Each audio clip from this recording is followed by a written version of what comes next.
മാതാവിനും പുത്രനും മഹത്വമുണ്ടായിരിക്കട്ടെ. എൻ്റെ പേര് സിന്ധു. ഞാൻ തിരുവനന്തപുരം നെയ്യാറ്റിൻകരയിൽ നിന്നാണ് വരുന്നത്. എനിക്ക് വർഷങ്ങളായി ഞാൻ കൊണ്ട് നടന്ന 2 രോഗത്തിന് സൗഖ്യം കിട്ടിയത് പറയാനാണ് ഞാനിവിടെ നിൽക്കുന്നത്. എനിക്ക് എപ്പോഴും ചെവിയിൽ അന്ന് ഒരു അരിവെള്ളം പോലെയും ചെറിയ രീതിയിൽ പഴുപ്പ് പോലെയൊക്കെ വന്നുകൊണ്ടിരുന്നു. അത് കുഞ്ഞിലേ ഉണ്ട്. പക്ഷേ മരുന്ന് കഴിക്കും പോവും, വീണ്ടും വരും. അങ്ങനെ കുറേ നാൾ ഞാൻ കൊണ്ട് നടന്നു.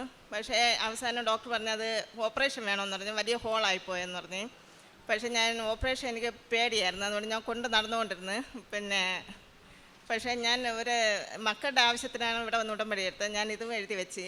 എനിക്ക് 2ാമത്തെ പുതുക്കോ 3ാമത്തെ പുതുക്കാണെന്ന് ഉറപ്പില്ല. പക്ഷേ എപ്പോഴും അത് മാറി കിട്ടി, പൂർണ്ണമായിട്ട് അത് മാറി. ഞാൻ ആളുകളുടെ ഇടയിൽ പോകാൻ മടിച്ചുകൊണ്ടിരുന്ന ഒരു കാര്യമാണിത്.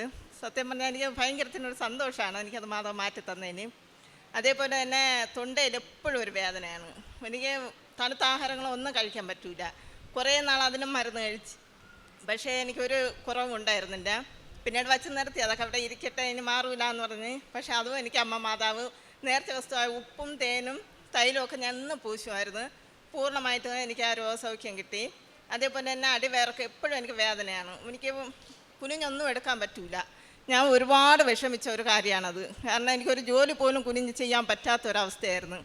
പക്ഷേ അതും നേരത്തെ വസ്തുവായ ഉപ്പും തേനും ഒക്കെ ഉപയോഗിച്ച് അതും ഒരുപാട് രോഗസൗഖ്യം കിട്ടി.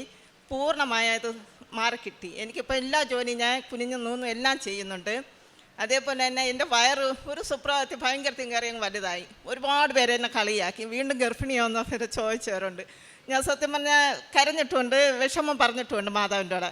അപ്പം ഞാൻ 1 വർഷം കൊണ്ട് ഗ്രീൻ ടീ ഒക്കെ ഇട്ട് കുടിക്കുകയാണ്. ഇതൊക്കെ കേട്ട് പക്ഷേ എനിക്ക് എന്നിട്ടും കുറഞ്ഞില്ല. പക്ഷേ ഞാൻ ഒരു ദിവസം ഇങ്ങനെ വിഷമിച്ച് ഇനി എന്തിനു ചെയ്യും, ആളുകളുടെ ഇടയിൽ തന്നെ ഇറങ്ങാൻ എനിക്കും വീണ്ടും ഒരുമാതിരി തോന്നി. ഞാൻ ഇടുന്ന തുണികളിൽ വരെ ആളുകൾ ഒരുമാതിരി പറയാൻ തുടങ്ങി.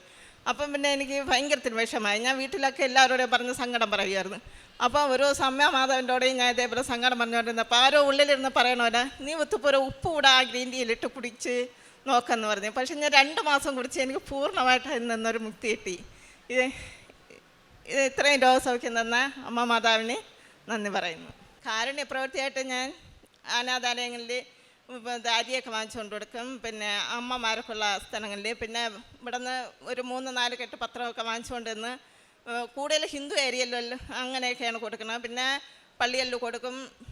എനിക്കെവിടെയാണ് കൊടുക്കാൻ കൂടുതൽ ബെറ്ററായിട്ട് എനിക്ക് തോന്നുന്നത്, എനിക്ക് പറയും ഉള്ളിലിരുന്ന് ആരോ, അവിടെ എല്ലാം ഞാൻ കൊണ്ടുവന്ന് കൊടുക്കും. പിന്നെ ആഹാരം ഫുഡൊക്കെ കൊണ്ടുവന്ന് RCCയിലൊക്കെ അവിടെ നിന്ന് ആളുകളൊക്കെ പോകും, അവരുടെ കയ്യിലൊക്കെ ഇങ്ങനെ ഫുഡ് കൊടുത്തു വിടും.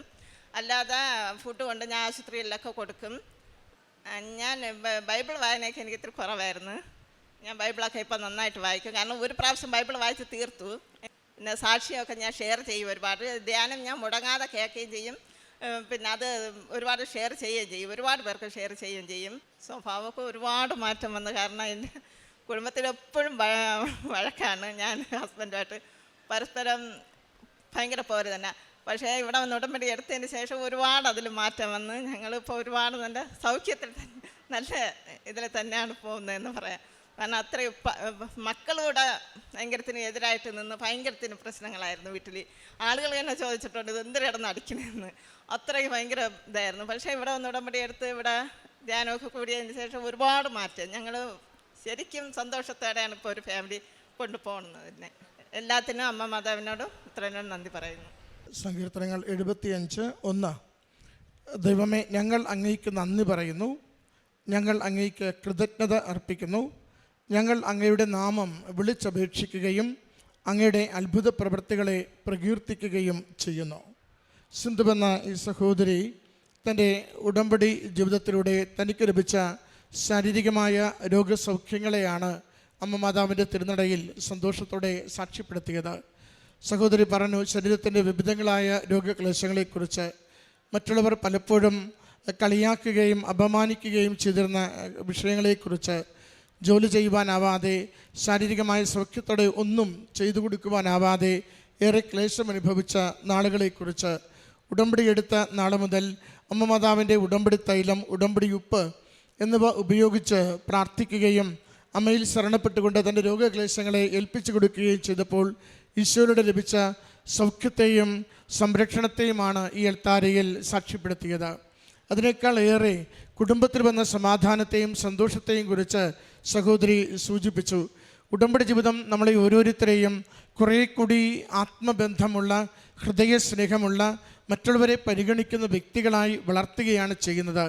കാര്യസാധ്യത്തിന് വേണ്ടിയുള്ള ഒരു കുറുക്കുവഴിയല്ല മരിയൻ ഉടമ്പടി ജീവിതം. മറിച്ച് നമ്മുടെ ജീവിതത്തെ തന്നെ തിരുത്തിയെടുത്തുകൊണ്ട് ദൈവത്തിനും സഹോദരങ്ങൾക്കും കൂടെയുള്ളവർക്കും പ്രിയങ്കരായി തീരും വിധം നമ്മുടെ ജീവിതത്തെ കുറേ കൂടി മൂല്യവത്തായി ജീവിക്കുവാൻ നമ്മളെ സഹായിക്കുന്നതാണ് നമ്മുടെ ഉടമ്പടി ജീവിതം. അതുകൊണ്ട് ഉടമ്പടിയിൽ ആത്മരക്ഷ ഉറപ്പാക്കുന്നതിനോടൊപ്പം തന്നെ ഈ ലോക ജീവിതത്തിൽ ആരൊക്കെ നമ്മളുമായി ബന്ധപ്പെട്ടിരിക്കുന്നുവോ അവർക്കൊക്കെയും നല്ല സന്തോഷവും നല്ല സ്നേഹവും സമാധാനവും കൈമാറുവാൻ നമ്മളെ തന്നെ അനുരഞ്ജനത്തിൻ്റെയും ക്ഷമയുടെയും വ്യക്തികളായി മാറ്റുകയും ചെയ്യുന്നു.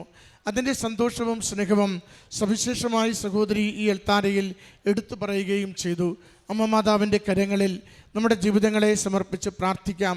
ഏതെങ്കിലുമൊക്കെ മേഖലകളിൽ അനുരഞ്ജനം നമുക്ക് ആവശ്യമുണ്ടെങ്കിൽ പൊരുത്തപ്പെടുവാനും ക്ഷമിക്കുവാനും ദൈവസ്നേഹത്തെ പ്രതി മറ്റുള്ളവർക്ക് നന്മ ചെയ്യുവാനും നമ്മൾ നിരന്തരം പ്രാപ്തരാക്കണമേ എന്ന് പ്രാർത്ഥിക്കാം.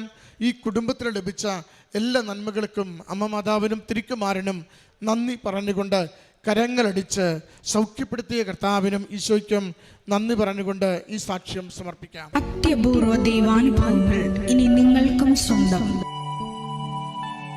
ഈ യൂട്യൂബ് ചാനൽ ഇതുവരെ സബ്സ്ക്രൈബ് ചെയ്തിട്ടില്ലെങ്കിൽ ഇപ്പോൾ തന്നെ സബ്സ്ക്രൈബ് ചെയ്യുക. ഈ വീഡിയോ ഇപ്പോൾ തന്നെ നിങ്ങളുടെ സുഹൃത്തുക്കൾക്ക് ഷെയർ ചെയ്തുകൊണ്ട് കർത്താവിൻ്റെ പ്രേക്ഷിതരാകുക.